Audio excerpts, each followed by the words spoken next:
topics covered in this video are first a review of hybridization, the hybridization of nitrogen and oxygen, molecular orbital theory, and drawing chemical structures. sp3 hybridization involves the mixing of an s orbital and 3 p orbitals to form 4 new sp3 hybrid orbitals. So if we're looking at carbon, you take the 2s orbital in carbon and you mix it with all 3 of the 2p orbitals, and out you get 4 of these hybrid sp3 orbitals. So the hybrid orbitals are a mix of the s and the p orbitals.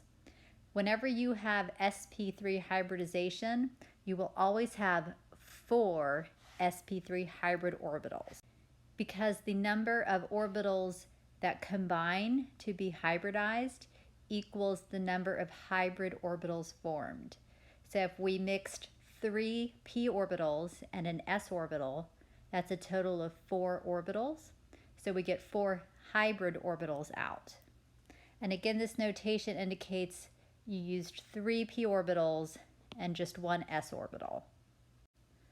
So when you have something that's sp3 hybridized, it's going to have a tetrahedral electron geometry, where here all of the new sp3 orbitals that you formed are going to be pointed towards one of the corners of a tetrahedron. So when you put it all together, this is what it looks like. If we take methane, methane is a carbon that's bonded to 4 hydrogens. It's sp3 hybridized, so it's going to form bonds with hydrogen by overlapping an sp3 hybrid orbital with hydrogen's s orbital. Hydrogen never has any hybridized orbitals because all it has available to it is that s atomic orbital in the first shell. And so this is how methane forms the 4 sigma bonds between carbon and hydrogen. And remember, sigma bonds just refers to a bond that is cylindrically symmetrical, and all single bonds will be sigma bonds. When we go to sp2 hybridization, you're taking the s orbital and now just 2 of the 3 available p orbitals, hence sp2. Now, I mentioned the number of orbitals in equals the number of hybrid orbitals out, so we put 3 in, and out we're going to get 3 hybrid sp2 orbitals. That means this p orbital that didn't get mixed in is still hanging around. It's going to be unhybridized, and it will be available to form pi bonds. So anything that has an sp2 hybridization will have a trigonal planar geometry. So this is a representation. If you just have a triangle here, then the sp2 hybrid orbital would be pointed at the 3 different vertices of the triangle. Now if we look at ethene, sometimes called ethylene, so both of those carbons are sp2 hybridized, which means they each have 3 sp2 hybrid orbitals that will be used in bonding, and they each have an unhybridized p orbital. So the carbon-hydrogen bonds are all formed by an sp2 hybrid orbital on carbon overlapping with the hydrogen s orbital. So there we have the overlap forming those carbon-hydrogen bonds. Now that means that we have to account for the double bond between the carbons. So a double bond consists of 1 sigma bond and 1 pi bond. The sigma bond is going to be formed by an overlap of the sp2 orbitals on each carbon. The pi bond, this bond here, which is going to be above and below the plane, is formed by an overlap of the unhybridized p orbitals. So another way to notate this is that the sigma bond is formed by an overlap of the sp2 hybrid orbitals, and the pi bond is an overlap of the p orbitals. Finally, with sp hybridization, you take an s orbital and just one of the three available p orbitals. So you have two orbitals in, you get two hybrid orbitals out. We call them sp hybrid orbitals because you took one s and one p orbital to mix together. That means these two orbitals are still going to be hanging out as unhybridized p orbitals that are available to form pi bonds. So here, when you hybridize the s orbital and one p orbital, you get two of these sp hybrid orbitals out. And if this was the carbon here, its sp hybrid orbitals would be pointing 180 degrees away from each other, because an sp hybridized atom is going to have a linear electron geometry. Here you see the picture of ethine, this molecule. So it's a carbon triple bonded to another carbon. And we know from just doing our normal analysis, each carbon is going to be sp hybridized. So they're going to form the bonds with hydrogen by using an overlap of an sp hybrid orbital with a hydrogen s orbital. So that's shown here. Then notice there's a triple bond between the carbons. So whenever you have a triple bond, you have one sigma bond and two pi bonds. You can only ever have one sigma bond between two atoms, but you can have one or two pi bonds. So the sigma bond is shown here. It's formed by an overlap of the sp orbitals on each carbon. The other two bonds in the triple bond are pi bonds. And remember, when you have an sp hybridization, you have two sp hybrid orbitals and two p orbitals. So each carbon has two p orbitals that will overlap with each other to form the two pi bonds. So here we've got the p orbitals overlapping, and then the other p orbitals, which are harder to see, also overlapping. Moving along to section 1.10, the hybridization of nitrogen, oxygen, phosphorus, and sulfur. I'm actually just going to focus on nitrogen and oxygen. Those are the most important for us. So we determine the hybridization just like we did with carbon by counting up the electron groups. If there's 4 electron groups, it's sp3. If there's 3, it's sp2. And if there's 2, it's sp. Let's take a look at methylamine, which is shown here. So what is the hybridization of the nitrogen? What orbitals does nitrogen have? How are these involved in bonding? And where is the lone pair of electrons? So you could pause the video and see if you can answer these questions on your own right now. Then when you're done, click resume. So here are the answers. The nitrogen is sp3 hybridized because it has 4 electron groups. It has a bond to this hydrogen, a bond to that hydrogen, a bond to that carbon, and a lone pair. So that's a total of 4 electron groups.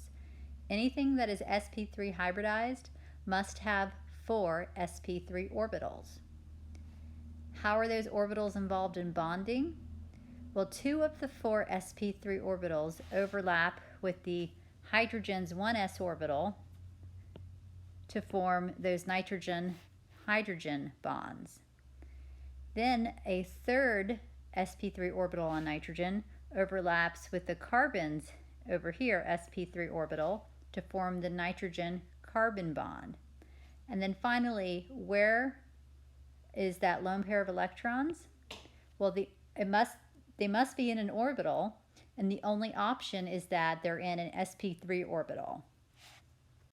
What about the electron geometry? Since it's sp3 hybridized, it's tetrahedral. Now you may notice here the bond angles deviate a little bit from 109.5. That's just because that lone pair likes to take up a little bit more room.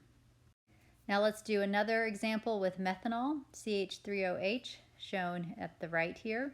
We're going to ask those same 4 questions. And the answers we get are shown in red.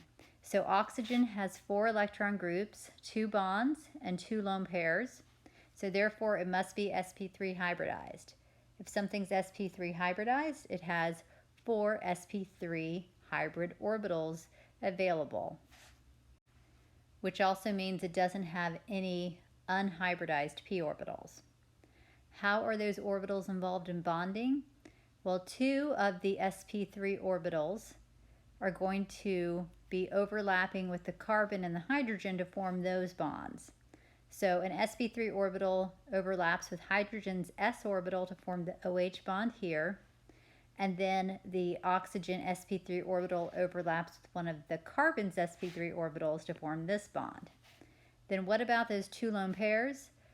Well, I've accounted for two of the four sp3 orbitals for oxygen, so the two lone pairs will then be occupying the two sp3 orbitals left.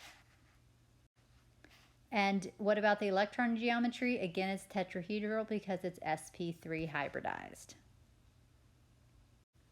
Moving along to molecular orbital theory, I will just briefly describe this. So we've been using what's called valence bond theory, where we actually discuss hybrid orbitals and how they overlap to form bonds. But there is another way of describing how atoms bond and how molecules are formed, and that's called molecular orbital theory. And it's a description of covalent bond formation as a result from the combination of atomic orbitals to form what are called molecular orbitals. So whereas we thought of hybrid orbitals as belonging to an atom, in molecular orbital theory we think of orbitals that belong to the whole molecule. And in this theory, there are two types of molecular orbitals, bonding and antibonding, and they are just like what you might imagine. Molecular bonding orbitals contribute to bonding, and they are lower in energy than the atomic orbitals from which they formed. And antibonding molecular orbitals are higher than in energy and will end up with the breaking of bonds. Here's a schematic with the simplest possible example of the H2 molecule. So if you take the two 1s orbitals from each hydrogen atom, you could combine them to form two different molecular orbitals. One would be considered the bonding orbital, and one would be the antibonding molecular orbital. So from this type of theory point of view, you would have both of the electrons available in the bonding molecular orbital, and nothing would be in the antibonding molecular orbital. The final topic is drawing chemical structures. So in Gen Chem, you practice drawing Lewis structures. We also often draw molecules in what's called a condensed structure, where we don't draw out all of the CH or CC bonds. And if we look at something like amoxicillin, if we draw the Lewis structure, so we're drawing in all of the bonds and all of the lone pairs, it starts to get really impractical when we do this for larger molecules. But if we were just to use the condensed formula, we would not have a lot of information about the shape of the molecule. So instead we use what are called bond line structures, also called skeletal structures, because they're just easier to read and draw. And this is what we'll be using throughout the rest of organic chemistry. So this is the Lewis structure, and this is the bond line structure. So what is the difference that you notice between the two? Well, first of all of the hydrogens have been omitted, and also all of the carbons have been omitted. So we don't draw out the carbons and the hydrogens in bond line structures. However, the nitrogens and the oxygens, those are still shown. And the lone pairs aren't shown. Sometimes people draw on the lone pairs on bond line structures, sometimes they don't. So bond line structures are the benchmark representations for organic compounds. Once you learn how to draw these, you can really impress your friends and family.